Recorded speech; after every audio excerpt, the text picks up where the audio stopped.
Hi, this is Carol Steves, and you're listening to Reality Ranch Podcast.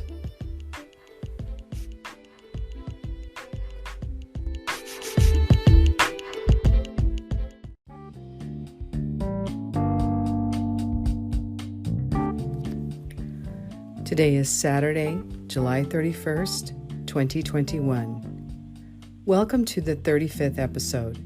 If this is your first listen to my program, I share the writings of Billy Meier, Figu, and others. On this program, you will hear interviews and discussions with various people on what has been named the silent revolution of truth.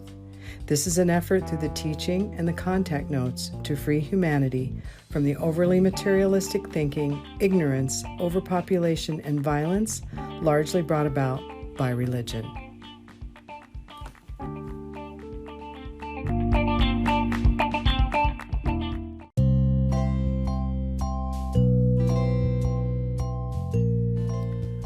This is a slightly abridged version of an article written by Vivian Legge. It can be found on thefutureofmankind.co.uk. True love has its basis in reality, not in belief. By Vivian Legge, May 2012. Few people would disagree that if there was more love in the world, it would be a better place. It's easy to say. In families, work environments, groups, and organizations, we talk about the need to be more loving toward each other. But what does that really mean? Do we even know? Could we explain it to each other? How do we correctly go about forming a loving relationship with a coworker, a friend, a life partner, and how do we make it grow? Love is not just a wonderful idea. In his book, Law of Love, Billy explains that love is essential for all evolution in life. Without love, nothing can be created and no transformation can occur. Love is necessary for all change.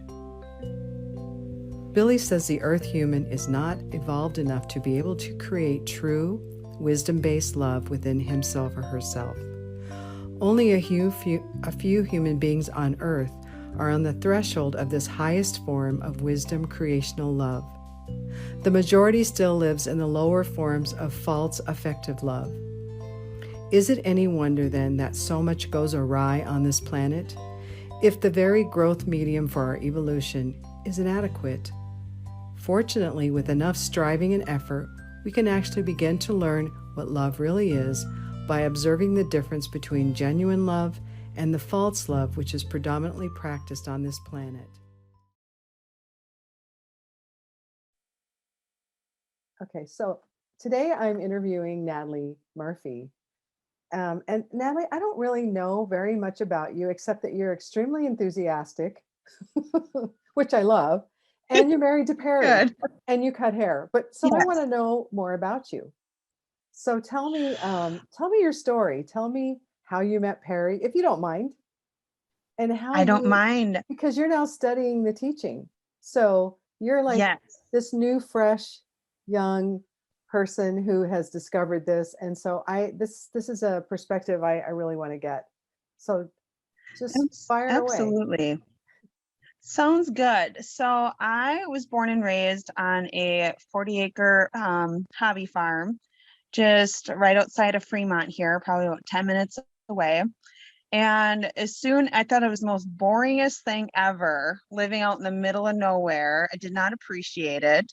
So as soon as I was 18, I was like, that's it. I'm getting out of here and I'm going into the city, which was Appleton. Ooh, And the big city. I know, where I was missing out my entire life, Uh-huh. And that's when I began to start my hair career, was in Appleton as well. And Perry and I met each other just on a random occurrence. It was kind of being in the right place at the right time.